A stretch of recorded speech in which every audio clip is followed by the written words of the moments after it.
ਖਬਰਾਂ ਦੇ ਬੁਲੇਟਿਨ ਦੇ ਸਪਾਂਸਰ ਨੇ ਰੀਅਲਟਰ ਗੁਰਜਿੰਦਰ ਸਿੰਘ ਰੰਧਾਵਾ। ਹਰ ਤਰ੍ਹਾਂ ਦੀ ਪ੍ਰਾਪਰਟੀ ਖਰੀਦਣ ਤੇ ਵੇਚਣ ਲਈ ਤੁਸੀਂ ਕਾਲ ਕਰ ਸਕਦੇ ਹੋ। ਸਤਿ ਸ਼੍ਰੀ ਅਕਾਲ, ਤੁਸੀਂ ਦੇਖ ਰਹੇ ਹੋ ਜੀ ਪੰਜਾਬ ਮੇਲ USA ਟੀਵੀ ਤੇ ਮੈਂ ਸੁਰਬੀ। ਖਬਰਾਂ ਦੇ ਇਸ ਬੁਲੇਟਿਨ 'ਚ ਬਹੁਤ-ਬਹੁਤ ਸਵਾਗਤ। ਪੇਸ਼ ਆਨ ਦੇਸ਼ ਵਿਦੇਸ਼ ਦੀਆਂ ਕੁਝ ਖਾਸ ਤੇ ਚੋਣਵੀਆਂ ਖਬਰਾਂ।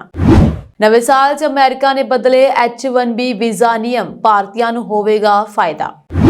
UK ਜਾਣ ਲਈ ਕੈਨੇਡਾ ਅਤੇ ਅਮਰੀਕਾ ਵਾਲਿਆਂ ਲਈ ਪਰਮਿਟ ਲਾਜ਼ਮੀ। ਹਸ਼ਮਨੀ ਮਾਮਲੇ 'ਚ ਡੋਨਲਡ ਟਰੰਪ ਨੂੰ ਵੱਡੀ ਰਾਹਤ, ਸਾਰੇ 34 ਦੋਸ਼ਾਂ ਤੋਂ ਬਿਨਾਂ ਸ਼ਰਤ ਬਰੀ। ਅੱਗ 'ਚ ਸੜ ਰਿਹਾ ਸੁਪਰ ਪਾਵਰ ਅਮਰੀਕਾ, ਮਾਲਦੀਵ ਦੀ GDP ਤੋਂ 8 ਗੁਣਾ ਜ਼ਿਆਦਾ ਹੋ ਗਿਆ ਨੁਕਸਾਨ, ਲੱਖ ਤੋਂ ਵੱਧ ਲੋਕਾਂ ਨੂੰ ਕੱਢਿਆ ਬਾਹਰ। ਪੁਤਿਨ ਨਾਲ ਜਲਦੀ ਹੋ ਸਕਦੀ ਹੈ ਮੁਲਾਕਾਤ, ਡੋਨਲਡ ਟਰੰਪ। ਕੈਨੇਡਾ 'ਚ ਨਵੇਂ ਲਿਬਰਲ ਆਗੂ ਦੀ ਚੋਣ 9 ਮਾਰਚ ਨੂੰ। ਹੁਣ ਇਹਨਾਂ ਖਬਰਾਂ ਦਾ ਵਿਸਤਾਰ। ਇਸ ਦੇ ਨਾਲ ਹੀ ਦੇਸ਼ ਵਿਦੇਸ਼ ਨਾਲ ਜੁੜੀਆਂ ਹੋਈਆਂ तमाम ਖਬਰਾਂ।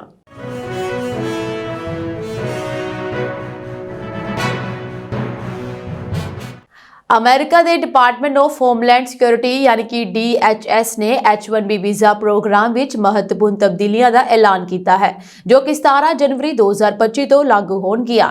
ਇਨ੍ਹਾਂ ਤਬਦੀਲੀਆਂ ਨਾਲ ਭਾਰਤੀਆਂ ਨੂੰ ਫਾਇਦਾ ਹੋਣ ਦੀ ਉਮੀਦ ਵੀ ਹੈ। ਇਹ ਬਦਲਾਅ, ਜਿਸ ਨੂੰ H-1B ਮੋਡਰਨਾਈਜੇਸ਼ਨ ਫਾਈਨਲ ਨਿਯਮ ਵਜੋਂ ਜਾਣਿਆ ਜਾਂਦਾ ਹੈ, ਅਮਰੀਕਾ ਵਿੱਚ ਹੁਨਰਮੰਦ ਵਿਦੇਸ਼ੀ ਕਾਮਿਆਂ ਨੂੰ ਨਿਯੁਕਤ ਕਰਨ ਦੀ ਪ੍ਰਕਿਰਿਆ ਨੂੰ ਸੌਖਾ ਬਣਾ ਦੇਵੇਗਾ।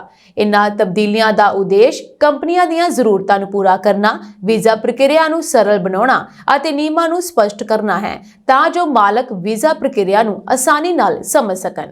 ਨਿਯਮ ਦਾ ਉਦੇਸ਼ ਪ੍ਰੋਗਰਾਮ ਦੀ ਨਿਗਰਾਨੀ ਨੂੰ ਵਧਾਉਣ ਦੇ ਨਾਲ-ਨਾਲ ਉੱਚ ਹੁਨਰਮੰਦ ਵਿਦੇਸ਼ੀ ਕਾਮਿਆਂ ਲਈ ਭਰਤੀ ਪ੍ਰਕਿਰਿਆ ਨੂੰ ਸੁਚਾਰੂ ਬਣਾਉਣਾ ਵੀ ਹੈ। ਇਹ ਮਹੱਤਵਪੂਰਨ ਅਪਡੇਟ ਕਰਮਚਾਰੀਆਂ ਦੀਆਂ ਮੰਗਾਂ ਨੂੰ ਸੰਬੋਧਿਤ ਕਰਦਾ ਹੈ, ਪ੍ਰੋਗਰਾਮ ਕੁਸ਼ਲਤਾ ਵਿੱਚ ਸੁਧਾਰ ਕਰਦਾ ਹੈ ਅਤੇ ਵੀਜ਼ਾ ਅਰਜ਼ੀ ਪ੍ਰਕਿਰਿਆ ਵਿੱਚ ਨੈਵੀਗੇਟ ਕਰਨ ਵਾਲੇ ਮਾਲਕਾਂ ਲਈ ਨਿਯਮਾਂ ਨੂੰ ਸਪਸ਼ਟ ਕਰਦਾ ਹੈ। ਨਵੇਂ ਬਦਲਾਅ ਤਹਿਤ H-1B ਕਾਮਿਆਂ ਨੂੰ ਨੌਕਰੀ ਤੇ ਰੱਖਣ ਦੀ ਇੱਛਾ ਰੱਖਣ ਵਾਲੇ ਮਾਲਕਾਂ ਨੂੰ ਅਪਡੇਟ ਕੀਤੇ ਫਾਰਮ 1 ਯਾਨੀ I-129 ਦੀ ਵਰਤੋਂ ਕਰਨ ਦੀ ਲੋੜ ਹੋਵੇਗੀ, ਜੋ ਕਿ 17 ਜਨਵਰੀ ਤੋਂ ਲਾਗੂ ਹੋਵੇਗੀ। ਇਸ ਤਬਦੀਲੀ ਵਿੱਚ ਸਹਾਇਤਾ ਲਈ ਸੋਧੇ ਹੋਏ ਫਾਰਮ ਸੰਬੰਧੀ ਜਾਣਕਾਰੀ US citizenship and immigration services website ਤੇ ਉਪਲਬਧ ਹੈ। ਵਿਸ਼ੇਸ਼ ਕਿੱਤਿਆਂ ਦੀ ਪਰਿਭਾਸ਼ਾ ਵਿੱਚ ਸੋਧਾਂ ਕੀਤੀਆਂ ਗਈਆਂ ਹਨ। ਨਵੇਂ ਨਿਯਮਾਂ ਤਹਿਤ ਡਿਗਰੀ ਖੇਤਰਾਂ ਅਤੇ ਨੌਕਰੀ ਦੀਆਂ ਜ਼ਿੰਮੇਵਾਰੀਆਂ ਵਿਚਕਾਰ ਸਿੱਧਾ ਸੰਬੰਧ ਯਕੀਨੀ ਬਣਾਉਣ ਲਈ ਵਿਸ਼ੇਸ਼ ਕਿੱਤਿਆਂ ਦੀ ਪਰਿਭਾਸ਼ਾ ਨੂੰ ਅਪਡੇਟ ਕੀਤਾ ਗਿਆ। ਗੈਰ ਮੁਨਾਫਾ ਅਤੇ ਸਰਕਾਰੀ ਖੋਜ ਸੰਗਠਨਾਂ ਲਈ ਲਚਕਤਾ ਵੀ ਹੈ। ਇਹ ਸੰਗਠਨ ਹੁਣ ਵਧੇਰੇ ਲਚਕਦਾਰ ਮਾਪਦੰਡਾਂ ਦੇ ਤਹਿਤ H-1B ਵੀਜ਼ਾ ਤੇ ਸਾਲਾਨਾ ਸੀਮਾ ਤੋਂ ਛੋਟ ਪ੍ਰਾਪਤ ਕਰਨ ਦੇ ਯੋਗ ਹੋਣਗੇ, ਜਿਸ ਨਾਲ ਉਹ ਲੋੜ ਅਨੁਸਾਰ ਵੀਜ਼ਾ ਲਈ ਅਰਜ਼ੀ ਦੇ ਸਕਣਗੇ। F1 ਵਿਦਿਆਰਥੀਆਂ ਲਈ ਪ੍ਰਕਿਰਿਆ ਵਿੱਚ ਸੁਧਾਰ ਵੀ ਹੈ। ਅੰਤਰਰਾਸ਼ਟਰੀ ਵਿਦਿਆਰਥੀ ਜੋ ਆਪਣੀ ਸਥਿਤੀ ਨੂੰ H-1B ਵੀਜ਼ਾ ਵਿੱਚ ਬਦਲਣਾ ਚਾਹੁੰਦੇ ਹਨ, ਉਹਨਾਂ ਨੂੰ ਅਰਜ਼ੀ ਪ੍ਰਕਿਰਿਆ ਦੌਰਾਨ ਉਹਨਾਂ ਦੇ ਵਿਦਿਆਰਥੀ ਵੀਜ਼ਾ ਦੀ ਵੈਧਤਾ ਦਾ ਸਵੈਚਲਿਤ ਵਾਧਾ ਦਿੱਤਾ ਜਾਵੇਗਾ, ਜਿਸ ਨਾਲ ਉਹਨਾਂ ਦੀ ਕਾਨੂੰਨੀ ਸਥਿਤੀ ਬਣੀ ਰਹੇਗੀ। ਨਵੇਂ ਨਿਯਮ ਸਪਸ਼ਟ ਕਰਦੇ ਹਨ ਕਿ ਉਹ ਸੰਸਥਾਪਕ ਜੋ ਕਿਸੇ ਕੰਪਨੀ ਵਿੱਚ ਨਿਯੰਤਰਣ ਹਿੱਸੇਦਾਰੀ ਰੱਖਦੇ ਹਨ, ਉਹ ਵੀ H-1B ਦਰਜੇ ਲਈ ਯੋਗ ਹੋ ਸਕਦੇ ਹਨ, ਜੇਕਰ ਉਹ ਖਾਸ ਸ਼ਰਤਾਂ ਪੂਰੀਆਂ ਕਰਦੇ ਹਨ। ਤਰਜੀਹੀ ਨੀਤੀ ਦੀ ਬਹਾਲੀ ਵੀ ਹੈ। ਪਹਿਲਾਂ ਤੋਂ ਪ੍ਰਵਾਨਿਤ H-1B ਵੀਜ਼ਾ ਦੇ ਨਵੀਨੀਕਰਨ ਦੀ ਪ੍ਰਕਿਰਿਆ ਨੂੰ ਸਰਲ ਬਣਾਉਣ ਦੇ ਲਈ ਤਰਜੀਹੀ ਨੀਤੀ ਨੂੰ ਬਹਾਲ ਕੀਤਾ ਗਿਆ, ਜਿਸ ਨਾਲ ਵੀਜ਼ਾ ਪ੍ਰਕਿਰਿਆ ਵਿੱਚ ਦੇਰੀ ਘਟੇਗੀ। ਇਸ ਦੇ ਨਾਲ ਹੀ ਇਹਨਾਂ ਤਬਦੀਲੀਆਂ ਦਾ ਉਦੇਸ਼ ਅਮਰੀਕੀ ਮਾਲਕਾਂ ਨੂੰ ਉੱਚ ਹੁਨਰਮੰਦ ਵਿਦੇਸ਼ੀ ਕਾਮਿਆਂ ਨੂੰ ਨਿਯੁਕਤ ਕਰਨ ਵਿੱਚ ਮਦਦ ਕਰਨਾ ਹੈ, ਜਿਸ ਨਾਲ ਅਮਰੀਕੀ ਅਰਥਵਿਵਸਥਾ ਮਜ਼ਬੂਤ ਹੁੰਦੀ ਹੈ ਅਤੇ ਵਿਸ਼ਵ ਵਿਆਪੀ ਮੁਕਾਬਲੇਬਾਜ਼ੀ ਵਧਦੀ ਹੈ। ਇਹਨਾਂ ਤਬਦੀਲੀਆਂ ਨਾਲ ਭਾਰਤੀ ਪੇਸ਼ੇਵਰਾਂ ਅਤੇ ਵਿਦਿਆਰਥੀਆਂ ਨੂੰ ਵਿਸ਼ੇਸ਼ ਤੌਰ ਤੇ ਲਾਭ ਹੋਣ ਦੀ ਉਮੀਦ ਹੈ, ਕਿਉਂਕਿ ਇਹ ਜ਼ਿਆਦਾਤਰ H-1B ਵੀਜ਼ਾ ਧਾਰਕਾਂ ਦਾ ਹਿੱਸਾ ਹਨ। ਇਸ ਵੇਲੇ ਅਮਰੀਕਾ ਵਿੱਚ ਹਰ ਸਾਲ ਸਿਰਫ 65,000 H-1B ਵੀਜ਼ੇ ਜਾਰੀ ਕੀਤੇ ਜਾਂਦੇ ਹਨ। ਇਸ ਤੋਂ ਇਲਾਵਾ ਅਮਰੀਕੀ ਸੰਸਥਾਵਾਂ ਵਿੱਚ ਪੜ੍ਹ ਰਹੇ ਵਿਦਿਆਰਥੀਆਂ ਨੂੰ 20,000 ਵੀਜ਼ੇ ਦਿੱਤੇ ਜਾਂਦੇ ਹਨ। H-1B ਵੀਜ਼ਾ ਵਿੱਚ ਇਹ ਬਦਲਾਅ ਅਜਿਹੇ ਸਮੇਂ ਕੀਤੇ ਜਾ ਰਹੇ ਹਨ ਜਦੋਂ ਇਸ ਨੂੰ ਲੈ ਕੇ ਬਹੁਤ ਵਿਵਾਦ ਦੇਖਣ ਨੂੰ ਮਿਲ ਰਿਹਾ ਹੈ। ਕੈਨੇਡੀਅਨ ਅਤੇ US ਪਾਸਪੋਰਟ ਧਾਰਕਾਂ ਨੂੰ ਹੁਣ UK ਦੇ ਟਰੈਵਲ ਪਰਮਿਟ ਵਾਸਤੇ $18 ਖਰਚ ਕਰਨੇ ਹੋਣਗੇ। ਇਲੈਕਟ੍ਰੋਨਿਕ ਟਰੈਵਲ ਆਥੋਰਾਈਜ਼ੇਸ਼ਨ ਅਧੀਨ ਵਿਦੇਸ਼ਾਂ ਤੋਂ ਆਉਣ ਵਾਲੇ ਮੁਸਾਫਰ 6 ਮਹੀਨੇ ਤੱਕ UK ਵਿੱਚ ਰਹਿ ਸਕਦੇ ਹਨ। ਜੋ ਆਨਲਾਈਨ ਐਪਲੀਕੇਸ਼ਨ ਰਾਹੀਂ ਹਾਸਲ ਕੀਤੀ ਜਾ ਸਕਦੀ ਹੈ। ਯੂਕੇ ਸਰਕਾਰ ਵੱਲੋਂ ਉਹਨਾਂ 40 ਮੁਲਕਾਂ ਦੇ ਬਾਸ਼ਿੰਦਿਆਂ ਨੂੰ ਟਰੈਵਲ ਪਰਮਿਟ ਦਾ ਪਾਬੰਦ ਕੀਤਾ ਗਿਆ ਹੈ ਜਿਨ੍ਹਾਂ ਨੂੰ ਇਸ ਤੋਂ ਪਹਿਲਾਂ ਵੀਜ਼ਾ ਮੁਕਤ ਸਫ਼ਰ ਦੀ ਸਹੂਲਤ ਮਿਲੀ ਹੋਈ ਸੀ। ਇਲੈਕਟ੍ਰੋਨਿਕ ਟਰੈਵਲ ਆਥੋਰਾਈਜ਼ੇਸ਼ਨ ਦੀ ਮਿਆਦ 2 ਸਾਲ ਹੋਵੇਗੀ ਅਤੇ ਪਾਸਪੋਰਟ ਦੀ ਮਿਆਦ ਨਾਲ ਵੀ ਇਸ ਨੂੰ ਜੋੜਿਆ ਗਿਆ ਹੈ। ਯੂਕੇ ਸਰਕਾਰ ਦਾ ਕਹਿਣਾ ਹੈ ਕਿ ਸੁਰੱਖਿਆ ਪ੍ਰਬੰਧ ਵਧੇਰੇ ਮਜ਼ਬੂਤ ਕਰਨ ਦੇ ਇਰਾਦੇ ਨਾਲ ETA ਦੀ ਸ਼ਰਤ ਲਾਗੂ ਕਰਨ ਦਾ ਫੈਸਲਾ ਕੀਤਾ ਗਿਆ। ਇੱਥੇ ਦੱਸਣਾ ਬੰਦ ਹੈ ਕਿ ਕੈਨੇਡਾ ਜਾਂ ਅਮਰੀਕਾ ਦੇ ਲੋਕਾਂ ਨੂੰ ਯੂਕੇ ਵਿੱਚ ਸੈਰ ਸਪਾਟੇ ਵਾਸਤੇ ਵੀਜ਼ੇ ਦੀ ਜ਼ਰੂਰਤ ਨਹੀਂ, ਪਰ ਬਿਜ਼ਨਸ ਵੀਜ਼ਾ ਜਾਂ ਵਰਕ ਪਰਮਿਟ ਬਕਾਇਦਾ ਤੌਰ ਤੇ ਨਿਯਮਾਂ ਮੁਤਾਬਕ ਹੀ ਲੈਣਾ ਪੈਂਦਾ ਹੈ। ਟਰੈਵਲ ਪਰਮਿਟ ਦੀ ਅਰਜ਼ੀ 3 ਦਿਨਾਂ ਵਿੱਚ ਪ੍ਰੋਸੈਸ ਕੀਤੀ ਜਾਵੇਗੀ ਅਤੇ ਕੁਝ ਹਾਲਾਤ ਵਿੱਚ ਵੱਧ ਸਮਾਂ ਵੀ ਲੱਗ ਸਕਦਾ ਹੈ। ਅਮਰੀਕਾ ਦੇ ਨਵੇਂ ਚੁਣੇ ਗਏ ਰਾਸ਼ਟਰਪਤੀ ਡੋਨਾਲਡ ਟਰੰਪ ਨੂੰ ਹਸ਼ ਮਨੀ ਮਾਮਲੇ 'ਚ ਵੱਡੀ ਰਾਹਤ ਮਿਲੀ ਹੈ। ਅਦਾਲਤ ਨੇ ਉਸ ਨੂੰ ਸਾਰੇ 34 ਦੋਸ਼ਾਂ ਤੋਂ ਬਿਨਾਂ ਸ਼ਰਤ ਬਰੀ ਕਰ ਦਿੱਤਾ ਹੈ। ਅਦਾਲਤ ਨੇ ਦੂਜੇ ਕਾਰਜਕਾਲ ਲਈ ਵੀ ਸ਼ੁਭਕਾਮਨਾਵਾਂ ਦਿੱਤੀਆਂ ਹਨ। ਫੈਸਲਾ ਸੁਣਾਉਂਦੇ ਹੋਏ ਜੱਜ ਮਾਰਚੇ ਨੇ ਇਸ ਕੇਸ ਨੂੰ ਅਸਧਾਰਨ ਕੇਸ ਕਰਾਰ ਦਿੱਤਾ। ਉਹਨਾਂ ਨੇ ਕਿਹਾ ਕਿ ਇਸ ਮਾਮਲੇ ਵਿੱਚ ਵੱਡਾ ਵਿਰੋਧਾਭਾਸ ਹੈ। ਇਹ ਮਾਮਲਾ ਮੀਡੀਆ ਵਿੱਚ ਸੁਰਖੀਆਂ ਬਣਿਆ, ਪਰ ਅਦਾਲਤ ਵਿੱਚ ਮਾਮਲਾ ਵੱਖਰਾ ਹੈ। ਫੈਸਲੇ ਤੋਂ ਪਹਿਲਾਂ ਟਰੰਪ ਨੇ ਜੱਜ ਨੂੰ ਕਿਹਾ ਕਿ ਮੈਂ ਤੁਹਾਨੂੰ ਦੱਸਣਾ ਚਾਹੁੰਦਾ ਹਾਂ ਕਿ ਮੇਰੇ ਨਾਲ ਬਹੁਤ ਬੁਰਾ ਸਲੂਕ ਕੀਤਾ ਗਿਆ ਹੈ। ਉਸਨੇ ਕਿਹਾ ਕਿ ਮੈਂ ਤੁਹਾਡਾ ਬਹੁਤ-ਬਹੁਤ ਧੰਨਵਾਦ ਕਰਦਾ ਹਾਂ। ਤੁਹਾਨੂੰ ਦੱਸ ਦਈਏ ਕਿ ਟਰੰਪ ਅਦਾਲਤ ਵਿੱਚ ਲਗਾਤਾਰ ਉਹੀ ਦਲੀਲ ਦੁਹਰਾ ਰਹੇ ਹਨ ਜੋ ਉਹ ਪਹਿਲਾਂ ਕਹਿ ਰਹੇ ਸਨ। ਉਹ ਲਗਾਤਾਰ ਦੋਸ਼ਾਂ ਨੂੰ ਬੇਬੁਨਿਆਦ ਦੱਸ ਰਹੇ ਹਨ। 2016 ਚ ਟਰੰਪ ਤੇ ਘੁਟਾਲੇ ਤੋਂ ਬਚਣ ਲਈ ਇੱਕ ਅਡਲਟ ਸਟਾਰ ਨੂੰ $1,30,000 ਦੇਣ ਦਾ ਦੋਸ਼ ਲੱਗਾ ਸੀ। ਇਲਜ਼ਾਮ ਸੀ ਕਿ ਉਸਨੇ ਆਪਣੇ ਰਿਸ਼ਤੇ ਨੂੰ ਲੈ ਕੇ ਚੁੱਪੀ ਬਣਾਈ ਰੱਖਣ ਲਈ ਅਡਲਟ ਸਟਾਰ ਨੂੰ ਇਹ ਪੈਸੇ ਦਿੱਤੇ ਸਨ। ਟਰੰਪ ਨੂੰ ਪਿਛਲੇ ਸਾਲ ਮਈ 'ਚ ਦੋਸ਼ੀ ਕਰਾਰ ਦਿੱਤਾ ਗਿਆ ਸੀ। ਸ਼ੁੱਕਰਵਾਰ ਨੂੰ ਟਰੰਪ ਵੀਡੀਓ ਕਾਨਫਰੰਸਿੰਗ ਰਾਹੀਂ ਅਦਾਲਤ 'ਚ ਸੁਣਵਾਈ 'ਚ ਪੇਸ਼ ਹੋਏ। ਵਕੀਲ ਸਟੈਂਗਲਾਸ ਨੇ ਸੁਣਵਾਈ ਦੌਰਾਨ ਅਤੇ ਬਾਅਦ ਵਿੱਚ ਡੋਨਾਲਡ ਟਰੰਪ ਦੇ ਵਿਵਹਾਰ ਦੀ ਨਿੰਦਾ ਕੀਤੀ। ਉਹਨਾਂ ਨੇ ਕਿਹਾ ਕਿ ਟਰੰਪ ਨੇ ਇਸ ਮਾਮਲੇ ਦੀ ਵੈਧਤਾ ਨੂੰ ਕਮਜ਼ੋਰ ਕਰਨ ਲਈ ਮੁਹਿੰਮ ਚਲਾਈ ਹੈ। ਉਹਨਾਂ ਨੇ ਟਰੰਪ ਦੇ ਕਈ ਬਿਆਨਾਂ ਦਾ ਵੀ ਜ਼ਿਕਰ ਕੀਤਾ ਜਿਨ੍ਹਾਂ 'ਚ ਉਹਨਾਂ ਨੇ ਕਿਹਾ ਸੀ ਕਿ ਉਹਨਾਂ ਨੂੰ ਇਸ ਮਾਮਲੇ 'ਚ ਫਸਾਇਆ ਜਾ ਰਿਹਾ ਹੈ। ਇੰਨਾ ਹੀ ਨਹੀਂ, ਸਰਕਾਰੀ ਵਕੀਲ ਨੇ ਆਪਣੇ ਉਸ ਬਿਆਨ ਦਾ ਵੀ ਜ਼ਿਕਰ ਕੀਤਾ ਜਿਸ ਵਿੱਚ ਟਰੰਪ ਨੇ ਜ਼ਿਲ੍ਹਾ ਅਟਾਰਨੀ ਦਫ਼ਤਰ ਨੂੰ ਭ੍ਰਸ਼ਟ ਕਰਾਰ ਦਿੱਤਾ ਸੀ। ਸਟੈਂਗਲਾਸ ਨੇ ਅਦਾਲਤ ਨੂੰ ਦੱਸਿਆ ਕਿ ਟਰੰਪ ਦੁਆਰਾ ਅਦਾਲਤਾਂ ਅਤੇ ਅਪਰਾਧਿਕ ਨਿਆਇਕ ਪ੍ਰਕਿਰਿਆ ਤੇ ਹਮਲਾ ਕੀਤਾ ਗਿਆ ਸੀ। ਇਸ ਦਾ ਅਦਾਲਤ ਦੇ ਬਾਹਰ ਵੀ ਵਿਆਪਕ ਪ੍ਰਭਾਵ ਪਿਆ ਹੈ ਅਤੇ ਅਪਰਾਧਿਕ ਨਿਆਇਕ ਪ੍ਰਕਿਰਿਆ ਬਾਰੇ ਲੋਕਾਂ ਦੀ ਰਾਏ ਨੂੰ ਠੇਸ ਪਹੁੰਚਾਈ ਹੈ।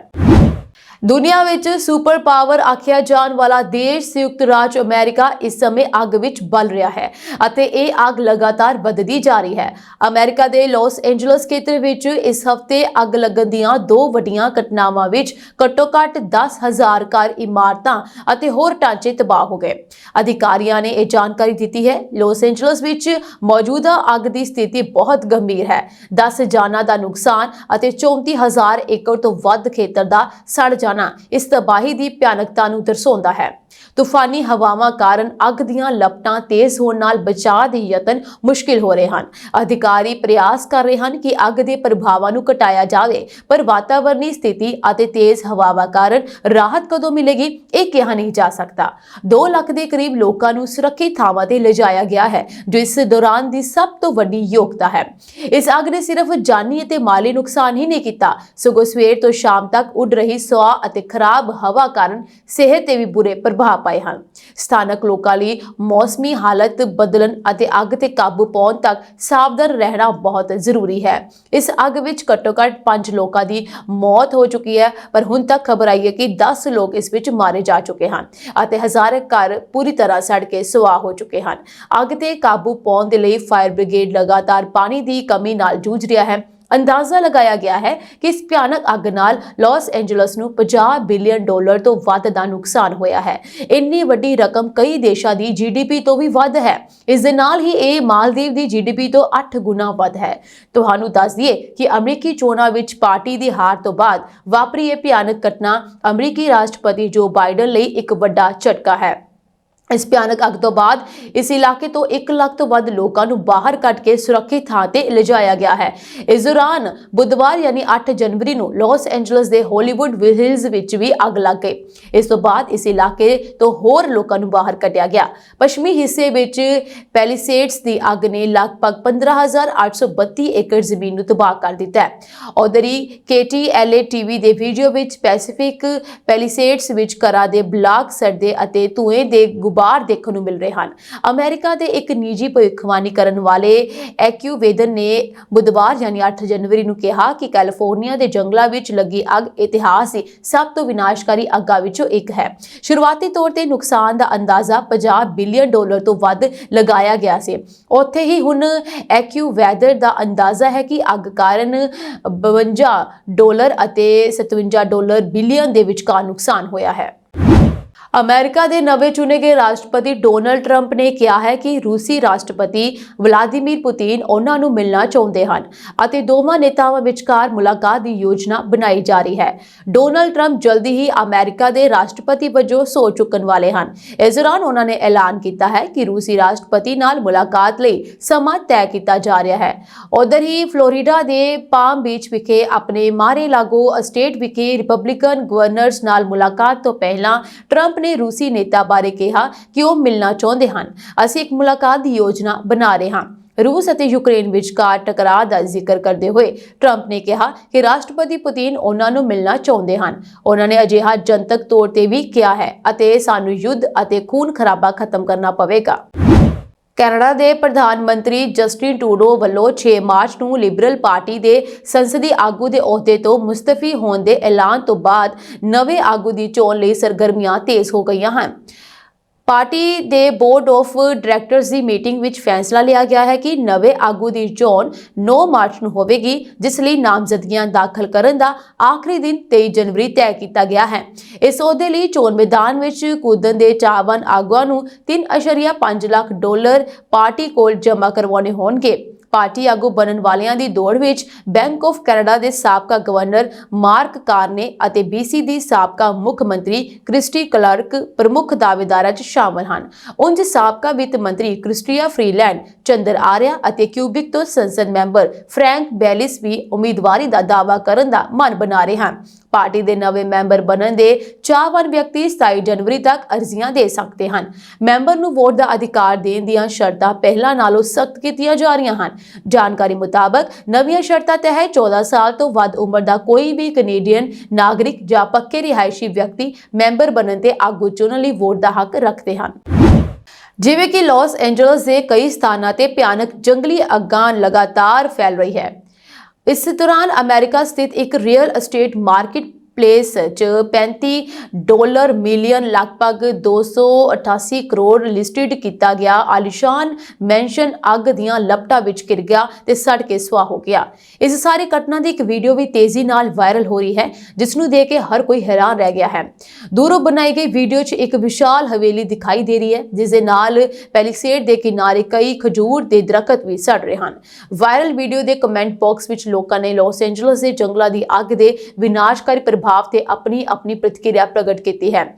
ਉਧਰ ਸਥਾਨਕ ਪੱਤਰਕਾਰਾਂ ਏਜੰਸੀ ਨੇ ਬੀਮਾ ਉਦਯੋਗਾਂ ਦੇ ਆંકੜਿਆਂ ਦਾ ਹਵਾਲਾ ਦਿੰਦੇ ਹੋਏ ਦੱਸਿਆ ਕਿ 288 ਕਰੋੜ ਦੀ ਹਵੇਲੀ ਸਮੇਤ ਜਾਇਦਾਦਾਂ ਦੀ ਉੱਚ ਕੀਮਤ ਨੂੰ ਦੇਖਦੇ ਹੋਏ ਲਾਸ ਐਂਜਲਸ ਦੇ ਜੰਗਲਾਂ ਦੀ ਅੱਗ ਦੇ ਅਮਰੀਕੀ ਇਤਿਹਾਸ 'ਚ ਸਭ ਤੋਂ ਮਹਿੰਗੀਆਂ ਜੰਗਲੀ ਅੱਗਾਂ ਵਿੱਚੋਂ ਇੱਕ ਬਣਨ ਦੀ ਉਮੀਦ ਹੈ, ਜਿਸ ਵਿੱਚ ਬੀਮਾ-ਯੁਕਤ ਨੁਕਸਾਨ $8 ਬਿਲੀਅਨ ਤੋਂ ਵੱਧ ਹੋਣ ਦਾ ਅਨੁਮਾਨ ਹੈ। ਦੱਸ ਦਈਏ ਕਿ ਅਮਰੀਕਾ ਦੇ ਕੈਲੀਫੋਰਨੀਆ ਸੂਬੇ ਦੇ ਜੰਗਲਾਂ ਦੀ ਅੱਗ ਨੇ ਲਾਸ ਐਂਜਲਸ ਸ਼ਹਿਰ ਦੇ ਇੱਕ ਵੱਡੇ ਹਿੱਸੇ ਨੂੰ ਤਬਾਹ ਕਰ ਦਿੱਤਾ ਹੈ। ਅੱਗ ਨਾਲ ਵੱਡੀ ਗਿਣਤੀ ਵਿੱਚ ਘਰ, ਸਕੂਲ ਅਤੇ ਧਾਰਮਿਕ ਸਥਾਨ ਤਬਾਹ ਹੋ ਗਏ ਹਨ। ਅਧਿਕਾਰੀਆਂ ਨੇ ਕਿਹਾ ਹੈ ਕਿ ਅੱਗ ਲਗਾਤਾਰ ਵਧ ਰਹੀ ਹੈ। ਹੁਣ ਤੱਕ 10 ਲੋਕਾਂ ਦੀ ਮੌਤ ਦੀ ਪੁਸ਼ਟੀ ਹੋ ਚੁੱਕੀ ਹੈ ਅਤੇ ਇਹ ਗਿਣਤੀ ਵੱਧ ਵੀ ਸਕਦੀ ਹੈ। ਇਸ ਦੌਰਾਨ ਅੱਗ ਨਾਲ ਪ੍ਰਭਾਵਿਤ ਸ਼ਹਿਰ ਵਿੱਚ ਲੁੱਟ-ਖੋਹ ਸ਼ੁਰੂ ਹੋਣ ਦੀਆਂ ਰਿਪੋਰਟਾਂ ਵੀ ਸਾਹਮਣੇ ਆਈਆਂ ਹਨ। ਅਟਲਾਂਟਾ ਹਵਾਈ ਅੱਡੇ ਤੇ ਐਮਰਜੈਂਸੀ ਸਲਾਈਡ ਰਾਹੀਂ ਡੈਲਟਾ 에ਅਰਲਾਈਨਸ ਦੀ ਉਡਾਨ ਤੋਂ ਯਾਤਰੀਆਂ ਨੂੰ ਬਾਹਰ ਕੱਢਣ ਤੋਂ ਬਾਅਦ 4 ਲੋਕ ਜ਼ਖਮੀ ਹੋ ਗਏ। ਦੱਸ ਦਈਏ ਕਿ ਹਵਾਈ ਅੱਡੇ ਤੇ ਬਰਫ਼ਬਾਰੀ ਕਾਰਨ ਜਹਾਜ਼ ਦਾ ਇੰਜਨ ਖਰਾਬ ਹੋ ਗਿਆ ਅਤੇ ਸੈਂਕੜੇ ਉਡਾਨਾਂ ਨੂੰ ਰੱਦ ਕਰ ਦਿੱਤਾ ਗਿਆ। ਦੱਸ ਦਈਏ ਕਿ ਮਿਨੀਆਪੋਲਿਸ ਜਾ ਰਹੀ ਡੈਲਟਾ 에ਅਰਲਾਈਨਸ ਦੇ ਜਹਾਜ਼ ਨੇ ਸ਼ੁੱਕਰਵਾਰ ਨੂੰ ਹਾਰਟਸਫੀਲਡ ਜੈਕਸਨ ਅਟਲਾਂਟਾ ਇੰਟਰਨੈਸ਼ਨਲ 에ਅਰਪੋਰਟ ਤੋਂ ਆਪਣੀ ਫਲਾਈਟ ਰੱਦ ਕਰਨ ਤੋਂ ਬਾਅਦ ਫਲਾਈਟ 'ਚ ਸਵਾਰ ਲੋਕਾਂ ਨੂੰ ਅਚਾਨਕ ਬਾਹਰ ਕੱਢਣਾ ਪਿਆ। ਡੈਲਟਾ ਦੇ ਬੁਲਾਰੇ ਨੇ ਦੱਸਿਆ ਕਿ ਜਹਾਜ਼ ਦੇ ਇੰਜਨ 'ਚ ਖਰਾਬੀ ਸੀ। ਇਹ ਘਟਨਾ ਉਦੋਂ ਵਾਪਰੀ ਜਦੋਂ ਦੁਨੀਆ ਦਾ ਸਭ ਤੋਂ ਵਿਅਸਤ ਹਵਾਈ ਅੱਡਾ ਅਟਲਾਂਟਾ ਬਰਫੀਲੇ ਤੂਫਾਨ ਕਾਰਨ ਰੱਦ ਅਤੇ ਦੇਰੀ ਦਾ ਸਾਹਮਣਾ ਕਰ ਰਿਹਾ ਸੀ। ਅਧਿਕਾਰੀਆਂ ਨੇ ਇਸ ਗੱਲ ਦੀ ਪੁਸ਼ਟੀ ਨਹੀਂ ਕੀਤੀ ਹੈ ਕਿ ਕੀ ਇਸ ਸਮੱਸਿਆ ਦਾ ਅਮਰੀਕਾ ਦੇ ਕੁਝ ਹਿੱਸਿਆਂ ਨੂੰ ਮਾਰ ਰਹੀ ਠੰਡ ਨਾਲ ਕੋਈ ਲੈਣਾ ਦੇਣਾ ਹੈ ਜਾਂ ਨਹੀਂ। ਉਧਰ ਹੀ ਬੋਇੰਗ ਦੇ ਵਿੱਚ ਸਵਾਰ 201 ਯਾਤਰੀ, 2 ਪਾਇਲਟਾਂ ਅਤੇ 5 ਫਲਾਈਟ ਅਟੈਂਡੈਂਟਾਂ ਨੂੰ ਬੋਇੰਗ ਤੋਂ ਬਾਹਰ ਕੱਢਿਆ ਗਿਆ ਅਤੇ ਬੱਸ ਰਾਹੀਂ ਵਾਪਸ ਕੰਕੋਰਸ ਵਿੱਚ ਲਿਜਾਇਆ ਗਿਆ। 4 ਜ਼ਖਮੀ ਯਾਤਰੀਆਂ ਵਿੱਚੋਂ ਇੱਕ ਨੂੰ ਹਸਪਤਾਲ ਲਿਜਾਇਆ ਗਿਆ, ਜਦਕਿ 3 ਹੋਰਾਂ ਨੂੰ ਮਾਮੂਲੀ ਸੱਟਾਂ ਲੱਗਣ ਕਾਰਨ ਹਵਾਈ ਅੱਡੇ ਤੇ ਇਲਾਜ ਕੀਤਾ ਗਿਆ। ਸੰਘੀ ਹਵਾਬਾਜ਼ੀ ਪ੍ਰਸ਼ਾਸਨ ਨੇ ਕਿਹਾ ਹੈ ਕਿ ਉਹ ਘਟਨਾ ਦੀ ਜਾਂਚ ਕਰੇਗਾ। ਉਧਰੀ ਹਾਰਟਸਫੀਲਡ ਜੈਕਸਨ ਅਟਲਾਂਟਾ ਅੰਤਰਰਾਸ਼ਟਰੀ ਹਵਾਈ ਅੱਡੇ ਤੇ ਸਾਰੇ 5 ਰਨਵੇ ਸ਼ੁੱਕਰਵਾਰ ਨੂੰ ਘੱਟੋ-ਘੱਟ ਕੁਝ ਸਮੇਂ ਲਈ ਬੰਦ ਕਰ ਦਿੱਤੇ ਗਏ ਸਨ ਅਤੇ ਡੈਲਟਾ ਨੇ ਸ਼ੁੱਕਰਵਾਰ ਦੁਪਹਿਰ ਨੂੰ ਕਿਹਾ ਹੈ ਕਿ ਇਸਨੇ ਪਹਿਲਾਂ ਹੀ ਹਵਾਈ ਅੱਡੇ ਤੇ ਲਗਭਗ 500 ਉਡਾਨਾਂ ਨੂੰ ਰੱਦ ਕਰ ਦਿੱਤਾ ਹੈ। 에ਅਰਲਾਈਨ ਨੇ ਕਿਹਾ ਹੈ ਕਿ ਬਰਫ਼ਬਾਰੀ ਭਵਿੱਖਬਾਣੀ ਤੋਂ ਪਹਿਲਾਂ ਸ਼ੁਰੂ ਹੋਈ ਅਤੇ ਭਾਰੀ ਤੀਬਰਤਾ ਨਾਲ ਡੀ-ਆਈਸਿੰਗ ਸਮਰੱਥਾਵਾਂ ਨੂੰ ਘਟਾ ਦਿੱਤਾ ਗਿਆ ਅਤੇ ਸੰਚਾਲਨ ਹੌਲੀ ਹੋ ਗਿਆ। ਡੈਲਟਾ ਨੇ ਕਿਹਾ ਕਿ ਯਾਤਰੀ ਵਾਧੂ ਲਾਗਤਾਂ ਦਾ ਭੁਗਤਾਨ ਕੀਤੇ ਬਿਨਾਂ ਮੁੜ ਬੁੱਕ ਕਰ ਸਕਦੇ ਹਨ ਅਤੇ ਚੇਤਾਵਨੀ ਦਿੱਤੀ ਹੈ ਕਿ ਹੋਰ ਉਡਾਨਾਂ ਨੂੰ ਰੱਦ ਕੀਤਾ ਜਾ ਸਕਦਾ ਹੈ ਜਾਂ ਮੁੜ ਤੈਅ ਕੀਤਾ ਜਾ ਸਕਦਾ ਹੈ। ਖਰਾਬ ਮੌਸਮ ਕਾਰਨ ਪਿਛਲੇ 24 ਘੰਟਿਆਂ ਦੌਰਾਨ ਅਮਰੀਕਾ ਭਰ ਵਿੱਚ ਹਜ਼ਾਰਾਂ ਉਡਾਨਾਂ ਦੇਰੀ ਅਤੇ ਰੱਦ ਹੋਣ ਦੀ ਰਿਪੋਰਟ ਕੀਤੀ ਗਈ ਹੈ ਅਤੇ ਠੰਡੀ ਹਵਾ ਦੇ ਹੋਰ ਦੱਖਣ ਵੱਲ ਜਾਣ ਦੀ ਸੰਭਾਵਨਾ ਹੈ। ਜ਼ਮੀਨ ਤੇ 2,45,000 ਗਾਹਕਾਂ ਨੂੰ ਕਈ ਸੂਬਿਆਂ ਵਿੱਚ ਬਿਜਲੀ ਤੋਂ ਬਿਨਾਂ ਛੱਡ ਦਿੱਤਾ ਗਿਆ। ਜ਼ਿਆਦਾਤਰ ਰਿਪੋਰਟਾਂ ਵਰਜੀਨੀਆ, ਕੈਂਟਕੀ ਅਤੇ ਇੰਡੀਆਨਾ ਤੋਂ ਆਉਂਦੀਆਂ ਹਨ। ਰਿਚਮੰਡ, ਵਰਜੀਨੀਆ ਅਤੇ ਵਾਸ਼ਿੰਗਟਨ ਡੀਸੀ ਵਿੱਚ ਸੈਂਕੜੇ ਸਕੂਲ ਵੀ ਬੰਦ ਕਰ ਦਿੱਤੇ ਗਏ ਹਨ ਅਤੇ ਕਈ ਰਾਜ ਪੁਲਿਸ ਬਲਾਂ ਦੁਆਰਾ ਸੜਕ ਹਾਦਸਿਆਂ ਵਿੱਚ ਵਾਧਾ ਦਰਜ ਕੀਤਾ ਗਿਆ ਹੈ। ਪਾਕਿਸਤਾਨ ਲਈ ਇੱਕ ਹੋਰ ਵੱਡੀ ਸ਼ਰਮਿੰਦਗੀ ਦੀ ਗੱਲ ਸਾਹਮਣੇ ਆਈ ਹੈ। ਗੱਲ ਇਹ ਹੈ ਕਿ ਪਿਛਲੇ 24 ਘੰਟਿਆਂ ਵਿੱਚ ਸਾਊਦੀ ਅਰਬ, ਸੰਯੁਕਤ ਅਰਬ ਅਮੀਰਾਤ ਅਤੇ ਸਦਾਬਹਾਰ ਦੋਸਤ ਚੀਨ ਸਮੇਤ 7 ਦੇਸ਼ਾਂ ਤੋਂ 258 ਨਾਗਰਿਕਾਂ ਨੂੰ ਦੇਸ਼ ਨਿਕਾਲਾ ਦਿੱਤਾ ਗਿਆ। ਸਥਾਨਕ ਮੀਡੀਆ ਨੇ ਇਸ ਸੰਬੰਧੀ ਜਾਣਕਾਰੀ ਦਿੱਤੀ ਹੈ। ਪਾਕਿਸਤਾਨੀ ਇਮੀਗ੍ਰੇਸ਼ਨ ਅਧਿਕਾਰੀਆਂ ਦੇ ਅਨੁਸਾਰ ਕਰਾਚੀ ਦੇ ਜਿਨਾਹ ਅੰਤਰਰਾਸ਼ਟਰੀ ਹਵਾਈ ਅੱਡੇ ਤੇ ਪਹੁੰਚੇ 258 ਵਿਅਕਤੀਆਂ ਵਿੱਚੋਂ 244 ਨੂੰ ਐਮਰਜੈਂਸੀ ਯਾਤਰਾ ਦਸਤਾਵੇਜ਼ਾਂ ਦੇ ਆਧਾਰ ਤੇ ਦੇਸ਼ ਨਿਕਾਲਾ ਦਿੱਤਾ ਗਿਆ ਅਤੇ ਸਿਰਫ 14 ਦੇ ਕੋਲ ਵੈਧ ਪਾਕਿਸਤਾਨੀ ਪਾਸਪੋਰਟ ਸਨ, ਜਦਕਿ ਸਿਰਫ 16 ਡਿਪੋਟੀਆਂ ਨੂੰ ਸ਼ੱਕੀ ਪਛਾਣ ਹੋਣ ਕਾਰਨ ਗ੍ਰਿਫਤਾਰ ਕੀਤਾ ਗਿਆ ਸੀ। ਬਾਕੀਆਂ ਨੂੰ ਸਿਰਫ ਪੁੱਛਗਿੱਛ ਤੋਂ ਬਾਅਦ ਛੱਡ ਦਿੱਤਾ ਗਿਆ। ਪਾਕਿਸਤਾਨ ਦੇ ਪ੍ਰਮੁੱਖ ਨਿਊਜ਼ ਚੈਨਲ ਨੇ ਰਿਪੋਰਟ ਦਿੱਤੀ ਹੈ ਕਿ ਸਾਊਦੀ ਅਰਬ ਨੇ 232 ਲੋਕਾਂ ਨੂੰ ਦੇਸ਼ ਨਿਕਾਲਾ ਦਿੱਤਾ, ਜਿਸ ਵਿੱਚ 7 ਭਿਖਾਰੀ ਸ਼ਾਮਲ ਸਨ। ਉਹ ਵਿਅਕਤੀ ਜੋ ਬਿਨਾਂ ਪਰਮਿਟ ਦੇ ਹੱਜ ਕਰਦੇ ਫੜੇ ਗਏ ਸਨ ਅਤੇ ਆਪਣੀ ਸਜ਼ਾ ਪੂਰੀ ਕਰਨ ਤੋਂ ਬਾਅਦ ਵਾਪਸ ਭੇਜ ਦਿੱਤੇ ਗਏ ਹਨ। ਇਸ ਤੋਂ ਇਲਾਵਾ ਕਈ ਪਾਕਿਸਤਾਨੀ ਵੀ ਸ਼ਾਮਲ ਸਨ ਜੋ ਦੇਸ਼ ਵਿੱਚ ਵੱਧ ਸਮਾਂ ਬਿਤਾ ਚੁੱਕੇ ਸਨ ਜਾਂ ਬਿਨਾਂ ਸਪਾਂਸਰਸ਼ਿਪ ਜਾਂ ਆਪਣੇ ਵੀਜ਼ਾ ਦੀ ਵੈਧਤਾ ਤੋਂ ਵੱਧ ਕੰਮ ਕਰਦੇ ਪਾਏ ਗਏ। ਰਿਪੋਰਟ ਵਿੱਚ ਕਿਹਾ ਗਿਆ ਹੈ ਕਿ 112 ਲੋਕਾਂ ਨੂੰ ਸਾਊਦੀ ਏਜੰਸੀਆਂ ਨੇ ਉਹਨਾਂ ਦੇ ਸਪਾਂਸਰਾਂ ਦੀਆਂ ਸ਼ਿਕਾਇਤਾਂ ਕਾਰਨ ਦੇਸ਼ ਨਿਕਾਲਾ ਦਿੱਤਾ ਸੀ ਅਤੇ 63 ਨੂੰ ਹੋਰ ਦੋਸ਼ਾਂ ਦਾ ਸਾਹਮਣਾ ਕਰਨਾ ਪਿਆ ਸੀ। UAE ਤੋਂ ਦੇਸ਼ ਨਿਕਾਲਾ ਦਿੱਤੇ ਗਏ 21 ਲੋਕਾਂ ਵਿੱਚੋਂ 4 ਨਸ਼ੀਲੇ ਪਦਾਰਥਾਂ ਦੀ ਤਸਕਰੀ 'ਚ ਸ਼ਾਮਲ ਪਾਏ ਗਏ ਸਨ। ਫੈਡਰਲ ਇਨਵੈਸਟੀਗੇਸ਼ਨ ਏਜੰਸੀ ਦੇ ਇਮੀਗ੍ਰੇਸ਼ਨ ਸੈੱਲ ਤੋਂ ਪ੍ਰਾਪਤ ਜਾਣਕਾਰੀ ਦਾ ਹਵਾਲਾ ਦਿੰਦੇ ਹੋਏ ਇਹ ਰਿਪੋਰਟ ਦਿੱਤੀ ਗਈ ਸੀ ਕਿ ਪਿਛਲੇ 24 ਘੰਟਿਆਂ ਵਿੱਚ ਕਰਾਚੀ ਹਵਾਈ ਅੱਡੇ ਤੇ 35 ਯਾਤਰੀਆਂ ਨੂੰ ਵੱਖ-ਵੱਖ ਦੇਸ਼ਾਂ ਦੀ ਯਾਤਰਾ ਕਰਨ ਲਈ ਉਤਾਰਿਆ ਗਿਆ ਸੀ, ਕਿਉਂਕਿ ਉਹਨਾਂ ਕੋਲ ਪਹਿਲਾਂ ਤੋਂ ਹੋਟਲ ਬੁਕਿੰਗ ਦੀ ਕਾਰਡ, ਖਰਚਿਆਂ ਲਈ ਲੋੜੀਂਦੇ ਫੰਡ, ਸਹੀ ਕੰਮ ਅਤੇ ਯਾਤਰਾ ਦਸਤਾਵੇਜ਼ ਨਹੀਂ ਸਨ। ਜਦਕਿ UAE ਨੇ ਡਰੱਗ ਤਸਕਰੀ ਵਿੱਚ ਸ਼ਾਮਲ 4 ਲੋਕਾਂ ਸਮੇਤ 21 ਯਾਤਰੀਆਂ ਨੂੰ ਦੇਸ਼ ਨਿਕਾਲਾ ਦਿੱਤਾ, ਜਦਕਿ ਚੀਨ, ਕਤਰ, ਇੰਡੋਨੇਸ਼ੀਆ, ਸਾਈਪ੍ਰਸ ਅਤੇ ਨਾਈਜੀਰੀਆ ਤੋਂ ਇੱਕ ਵਿਅਕਤੀ ਨੂੰ ਦੇਸ਼ ਨਿਕਾਲਾ ਦਿੱਤਾ ਗਿਆ ਸੀ। ਇਸ ਹਫਤੇ ਦੇ ਸ਼ੁਰੂ ਵਿੱਚ ਸਾਊਦੀ ਅਰਬ ਦੀ ਨਾਗਰਿਕ ਹਵਾਬਾਜ਼ੀ ਅਥਾਰਟੀ ਨੇ ਐਲਾਨ ਕੀਤਾ ਸੀ ਕਿ ਹੁਣ ਰਾਜ ਦੀ ਯਾਤਰਾ ਕਰਨ ਵਾਲੇ ਪਾਕਿਸਤਾਨੀ ਨਾਗਰਿਕਾਂ ਲਈ ਪੋਲੀਓ ਟੀਕਾਕਰਨ ਸਰਟੀਫਿਕੇਟ ਲਾਜ਼ਮੀ ਕਰ ਦਿੱਤਾ ਗਿਆ ਅਤੇ ਜੋ ਵੀ ਨਵੀਨਤਮ ਨਿਰਦੇਸ਼ਾਂ ਦੀ ਉਲੰਘਣਾ ਕਰਦਾ ਪਾਇਆ ਗਿਆ ਉਸ ਨੂੰ ਸਖਤ ਜੁਰਮਾਨੇ ਅਤੇ ਕਾਨੂੰਨੀ ਕਾਰਵਾਈ ਦਾ ਸਾਹਮਣਾ ਕਰਨਾ ਪਵੇਗਾ। ਸਾਊਦੀ ਸਰਕਾਰ ਦਾ ਇਹ ਫੈਸਲਾ ਉਸ ਸਮੇਂ ਆਇਆ ਹੈ ਜਦੋਂ ਕਈ ਖਾੜੀ ਦੇਸ਼ਾਂ ਨੇ ਅਪਰਾਧ, ਧੋਖਾਧੜੀ ਅਤੇ ਭੀਖ ਮੰਗਣ ਵਿੱਚ ਸ਼ਾਮਲ ਹੋਣ ਕਾਰਨ ਪਾਕਿਸਤਾਨੀਆਂ ਤੇ ਵੀਜ਼ਾ ਪਾਬੰਦੀ ਲਗਾ ਦਿੱਤੀ ਹੈ। ਇਸ ਤੋਂ ਪਹਿਲਾਂ ਸੰਯੁਕਤ ਅਰਬ ਅਮੀਰਾਤ ਨੇ ਪਾਕਿਸਤਾਨ ਤੋਂ ਵੀਜ਼ਾ ਬਿਨੇਕਾਰਾਂ ਲਈ ਪੁਲਿਸ ਚਰਿੱਤਰ ਸਰਟੀਫਿਕੇਟ ਜਮ੍ਹਾਂ ਕਰਨਾ ਲਾਜ਼ਮੀ ਕਰ ਦਿੱਤਾ ਸੀ। ਪਿਛਲੇ ਸਮੇਂ ਵਿੱਚ ਸਾਊਦੀ ਅਰਬ ਵਿੱਚ 4000 ਤੋਂ ਵੱਧ ਪਾਕਿਸਤਾਨੀ ਭਿਖਾਰੀਆਂ ਨੂੰ ਗ੍ਰਿਫਤਾਰ ਕੀਤਾ ਗਿਆ, ਖਾਸ ਕਰਕੇ ਮੱਕਾ ਅਤੇ ਮਦੀਨਾ ਤੋਂ, ਜਿੱਥੇ ਉਮਰਾ ਅਤੇ ਹੱਜ ਜਲੂਸਾਂ ਦੌਰਾਨ ਭੀਖ ਮੰਗਦੇ ਫੜੇ ਗਏ ਸਨ। ਪੈਰਿਸ ਓਲੰਪਿਕ ਦੇ ਚਾਂਦੀ ਤਗਮਾ ਜੇਤੂ ਭਾਰਤੀ ਐਥਲੀਟ ਨੀਰਜ ਚੋਪੜਾ ਨੂੰ ਵਿਸ਼ਵ ਪੱਧਰ ਤੇ ਪ੍ਰਸਿੱਧ ਅਮਰੀਕੀ magazine track and field news ਨੇ 2024 ਵਿੱਚ ਜੈਵਲਿਨ ਥਰੋ ਵਿੱਚ ਦੁਨੀਆ ਦਾ ਸਰਵਸ਼੍ਰੇਸ਼ਠ ਪੁਰਸ਼ ਐਥਲੀਟ ਚੁਣਿਆ ਹੈ।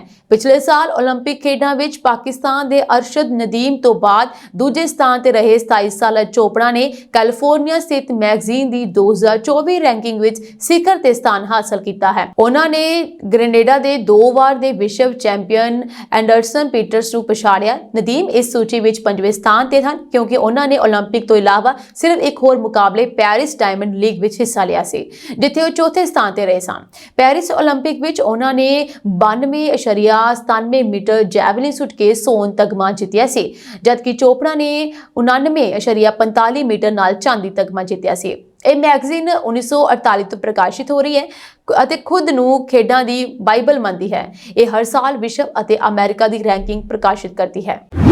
ਸਿੰਗਾਪੁਰ ਜਾਣ ਵਾਲੀ 에ਅਰ ਇੰਡੀਆ ਦੀ ਫਲਾਈਟ 'ਚ ਉਡਾਨ ਭਰਨ ਤੋਂ ਬਾਅਦ ਤਕਨੀਕੀ ਖਰਾਬੀ ਆ ਗਈ। ਇਸ ਤੋਂ ਬਾਅਦ ਉਸ ਦੀ ਚੇਨਈ ਹਵਾਈ ਅੱਡੇ ਤੇ ਐਮਰਜੈਂਸੀ ਲੈਂਡਿੰਗ ਕਰਵਾਈ ਗਈ। ਸਮੱਸਿਆ ਦਾ ਪਤਾ ਲੱਗਣ ਤੋਂ ਬਾਅਦ ਪਾਇਲਟ ਨੇ ਹਵਾਈ ਅੱਡੇ ਨਾਲ ਸੰਪਰਕ ਕੀਤਾ ਤੇ ਵਾਪਸ ਆ ਗਏ। ਫਲਾਈਟ ਵਿੱਚ ਲਗਭਗ 170 ਯਾਤਰੀ ਸਵਾਰ ਸਨ। ਇੰਜੀਨੀਅਰ ਨੁਕਸ ਠੀਕ ਕਰ ਰਹੇ ਹਨ। ਇਸ ਘਟਨਾ ਦੀ ਜਾਣਕਾਰੀ ਹਵਾਈ ਅੱਡੇ ਦੇ ਅਧਿਕਾਰੀਆਂ ਨੇ 에ਅਰਲਾਈਨ ਦੇ ਦਿੱਤੀ ਹੈ। ਉਹਨਾਂ ਨੇ ਕਿਹਾ ਕਿ ਪਾਇਲਟਾਂ ਨੇ ਸਮੱਸਿਆ ਦਾ ਪਤਾ ਲੱਗਣ ਤੋਂ ਬਾਅਦ ਹਵਾਈ ਅੱਡੇ ਨਾਲ ਸੰਪਰਕ ਕੀਤਾ ਤੇ ਸ਼ਹਿਰ ਵਾਪਸ ਆ ਗਏ। ਜਹਾਜ਼ ਵਿੱਚ ਲਗਭਗ 170 ਯਾਤਰੀ ਸਵਾਰ ਸਨ, ਜਿਨ੍ਹਾਂ ਨੂੰ ਸੁਰੱਖਿਅਤ ਉਤਾਰ ਲਿਆ ਗਿਆ ਹੈ। 에ਅਰ ਇੰਡੀਆ ਦੇ ਇੱਕ ਅਧਿਕਾਰੀ ਨੇ ਦੱਸਿਆ ਕਿ ਚੇਨਈ ਤੋਂ ਸਿੰਗਾਪੁਰ ਜਾ ਰਹੀ ਉਡਾਨ AI346 ਸ਼ੱਕੀ ਤਕਨੀਕੀ ਸਮੱਸਿਆ ਕਾਰਨ ਵਾਪਸ ਪਰਤੀ। ਸਾਵਧਾਨੀ ਨਾਲ ਜਹਾਜ਼ ਨੂੰ ਸੁਰੱਖਿਅਤ ਉਤਾਰਿਆ ਗਿਆ।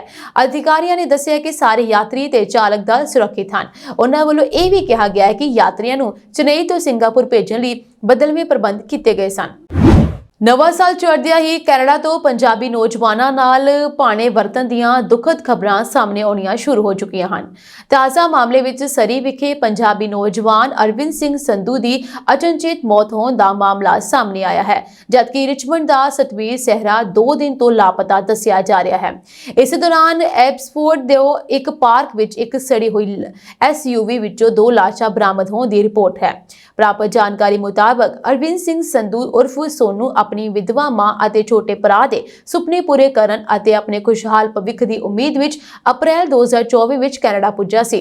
ਪਿਤਾ ਦਾ ਹੱਥ ਸਿਰ ਤੇ ਨਾ ਹੋਣ ਕਾਰਨ ਪਰਿਵਾਰ ਦੀਆਂ ਜ਼ਰੂਰਤਾਂ ਪੂਰੀਆਂ ਕਰਨ ਦੀ ਜ਼ਿੰਮੇਵਾਰੀ ਬੇहद ਛੋਟੀ ਉਮਰ ਵਿੱਚ ਹੀ ਉਸਦੇ ਮੋਢਿਆਂ ਤੇ ਆ ਗਈ, ਪਰ ਹੋਣੀ ਨੂੰ ਕੁਝ ਹੋਰ ਹੀ ਮਨਜ਼ੂਰ ਸੀ। ਸਰੀ ਦੀ ਅੰਮ੍ਰਿਤਪਾਲ ਕੌਰ ਵੱਲੋਂ GoFundMe ਪੇਜ ਸਥਾਪਿਤ ਕਰਦਿਆਂ ਅਰਵਿੰਦ ਸਿੰਘ ਸੰਧੂ ਦੀ ਦੇਹ ਪੰਜਾਬ ਭੇਜਣ ਲਈ ਆਰਥਿਕ ਸਹਾਇਤਾ ਦੀ ਮੰਗ ਕੀਤੀ ਗਈ ਹੈ। ਦੂਜੇ ਪਾਸੇ BC ਦੇ ਰਿਚਮੰਡ ਤੋਂ ਲਾਪਤਾ ਸਤਵੀਰ ਸਹਿਰਾ ਦੀ ਭਾਲ ਕਰ ਰਹੀ RCMP ਵੱਲੋਂ ਲੋਕਾਂ ਤੋਂ ਮਦਦ ਮੰਗੀ ਗਈ ਹੈ। ਸਤਵੀਰ ਸਿੰਘ ਦਾ ਹੁਲੀਆ ਜਾਰੀ ਕਰਦਿਆਂ RCMP ਨੇ ਦੱਸਿਆ ਹੈ ਕਿ ਉਸ ਦੀ ਉਮਰ 25 ਸਾਲ, ਕੱਦ 5 ਫੁੱਟ 9 ਇੰਚ ਅਤੇ ਸਰੀਰ ਦਰਮਿਆਨਾ ਹੈ। ਆਖਰੀ ਵਾਰ ਦੇਖੇ ਜਾਣ ਵੇਲੇ ਸਤਵੀਰ ਸਿੰਘ ਨੇ ਕਾਲੇ ਰੰਗ ਦੀ ਦਸਤਾਰ ਸਜਾਈ ਹੋਈ ਸੀ ਅਤੇ ਡਾਰਕ ਬਲੂ ਜੈਕਟ ਤੇ ਸਵੈਟ ਪੈਂਟ ਪਹਿਨੀ ਹੋਈ ਸੀ। ਸਤਵੀਰ ਸਹਿਰਾ ਦੀ ਮੁੱਖ ਸੁੱਖ ਸਾਂਦ ਨੂੰ ਲੈ ਕੇ ਪੁਲਿਸ ਬੇਹੱਦ ਚਿੰਤਿਤ ਹੈ ਅਤੇ ਲੋਕਾਂ ਨੂੰ ਅਪੀਲ ਕੀਤੀ ਗਈ ਹੈ ਜੇ ਕਿਸੇ ਕੋਲ ਉਸਦੇ ਪਤੇ ਟਿਕਾਣੇ ਬਾਰੇ ਕੋਈ ਜਾਣਕਾਰੀ ਹੋਵੇ ਤਾਂ ਉਹ ਰਿਚਮੰਡ ਪੁਲਿਸ ਨਾਲ ਸੰਪਰਕ ਕਰੇ। ਗੁਪਤ ਤਰੀਕੇ ਨਾਲ ਜਾਣਕਾਰੀ ਦੇਣ ਲਈ ਕ੍ਰਾਈਮ ਸਟੋਪਰਜ਼ ਨਾਲ ਸੰਪਰਕ ਕੀਤਾ ਜਾ ਸਕਦਾ ਹੈ। ਇਸੇ ਦੌਰਾਨ ਐਬਸਫੋਰਡ ਪੁਲਿਸ ਨੇ ਦੱਸਿਆ ਕਿ ਸੋਮਸ ਮਾਊਂਟੇਨ ਰੀਜਨਲ ਪਾਰਕ ਵਿੱਚ ਇੱਕ ਸੜੀ ਹੋਈ ਮਿਤਸੁਬਿਸ਼ੀ ਆਊਟਲੈਂਡਰ ਵਿੱਚੋਂ 2 ਲਾਸ਼ਾਂ ਬਰਾਮਦ ਕੀਤੀਆਂ ਗਈਆਂ। ਸ਼ੱਕੀ ਹਾਲਾਤ ਵਿੱਚ ਹੋਈਆਂ ਮੌਤਾਂ ਬਾਰੇ ਪੁਲਿਸ ਵੱਲੋਂ ਪੜਤਾਲ ਕੀਤੀ ਜਾ ਰਹੀ ਹੈ, ਪਰ ਇਹ ਵਾਰਦਾਤ ਆਮ ਲੋਕਾਂ ਲਈ ਕੋਈ ਖਤਰਾ ਪੈਦਾ ਨਹੀਂ ਕਰਦੀ। ਬਾਈਡਨ ਪ੍ਰਸ਼ਾਸਨ 9/11 ਹਮਲੇ ਦੇ ਮਾਸਟਰਮਾਈਂਡ ਖਾਲਿਦ ਸ਼ੇਖ ਮੁਹੰਮਦ ਨਾਲ ਸਮਝੌਤੇ ਦੀ ਪ੍ਰਕਿਰਿਆ ਤੇ ਅਸਥਾਈ ਰੋਕ ਲਗਾਉਣ 'ਚ ਸਫਲ ਰਿਹਾ। ਜੇ ਸਮਝੌਤਾ ਹੋ ਜਾਂਦਾ ਤਾਂ ਉਹ ਮੌਤ ਦੀ ਸਜ਼ਾ ਦੇ ਖਤਰੇ ਤੋਂ ਬਚ ਜਾਂਦਾ। ਸਰਕਾਰ ਦੇ ਵਕੀਲਾਂ ਨੇ ਸੰਘੀ ਅਪੀਲ ਪੈਨਲ ਨੂੰ ਦੋਸ਼ੀ ਸਮਝੌਤਾ ਪਟੀਸ਼ਨ ਨੂੰ ਕਿਊਬਾ ਦੇ ਗਵਾਂਤਾਨਾਮੋ ਬੇ 'ਚ ਅੱਗੇ ਵਧਣ ਤੋਂ ਰੋਕਣ ਦੀ ਅਪੀਲ ਕੀਤੀ ਸੀ। ਸੰਘੀ ਅਪੀਲ ਪੈਨਲ ਵੀਰਵਾਰ ਸ਼ਾਮ ਨੂੰ ਅਸਥਾਈ ਰੋਕ ਤੇ ਸਹਿਮਤ ਹੋ ਗਿਆ। ਉਸਨੇ ਇਸ ਗੱਲ ਤੇ ਜ਼ੋਰ ਦਿੱਤਾ ਹੈ ਕਿ ਰੋਕ ਉਦੋਂ ਤੱਕ ਰਹੇਗੀ ਜਦੋਂ ਤੱਕ ਸਰਕਾਰ ਦੀ ਅਪੀਲ 'ਚ ਤਰਕਾਂ ਤੇ ਪੂਰੀ ਤਰ੍ਹਾਂ ਵਿਚਾਰ ਕਰਨ 'ਚ ਸਮਾਂ ਲੱਗੇਗਾ। ਇਸ ਨੂੰ ਆਖਰੀ ਫੈਸਲਾ ਨਹੀਂ ਮੰਨਿਆ ਜਾਣਾ ਚਾਹੀਦਾ। ਇਹ ਫੈਸਲਾ ਅਮਰੀਕੀ ਇਤਿਹਾਸ ਦੇ ਸਭ ਤੋਂ ਖਤਰਨਾਕ ਹਮਲਿਆਂ 'ਚੋਂ ਇੱਕ ਦੇ ਫੌਜੀ ਮਾਮਲੇ ਨੂੰ ਖਤਮ ਕਰਨ ਦੀ ਕੋਸ਼ਿਸ਼ ਨੂੰ ਰੋਕਦਾ ਹੈ। ਅਲ-ਕਾਇਦਾ ਦੇ 11 ਸਤੰਬਰ 2001 ਦੇ ਹਮਲਿਆਂ 'ਚ ਮਾਰੇ ਲਗਭਗ 3000 ਲੋਕਾਂ 'ਚੋਂ ਕੁਝ ਦੇ ਪਰਿਵਾਰ ਦੇ ਮੈਂਬਰ ਇਸ ਸੁਣਵਾਈ ਨੂੰ ਲੈ ਕੇ ਕਿਊਬਾ ਦੇ ਗਵਾਂਤਾਨਾਮੋ ਬੇ 'ਚ ਅਮਰੀਕੀ ਜਲ ਸੈਨਿਕ ਅੱਡੇ ਤੇ ਇਕੱਠੇ ਹੋਏ ਸਨ। ਇਹ ਸਾਂਝੀ ਦੇਸ਼ ਵਿਦੇਸ਼ ਨਾਲ ਜੁੜੀਆਂ ਹੋਈਆਂ ਕੁਝ ਖਾਸ ਤੇ ਚੋਣਵੀਆਂ ਖਬਰਾਂ ਹੋਰ ਅਪਡੇਟਸ ਨਾਲ ਜੁੜੇ ਰਹਿਣ ਦੇ ਲਈ ਤੁਸੀਂ ਬਣੇ ਰਹੋ ਜੀ ਪੰਜਾਬ ਮੇਲ USA TV ਦੇ ਨਾਲ। ਤੁਹਾਡੇ ਸਭ ਦਾ ਬਹੁਤ ਬਹੁਤ ਧੰਨਵਾਦ।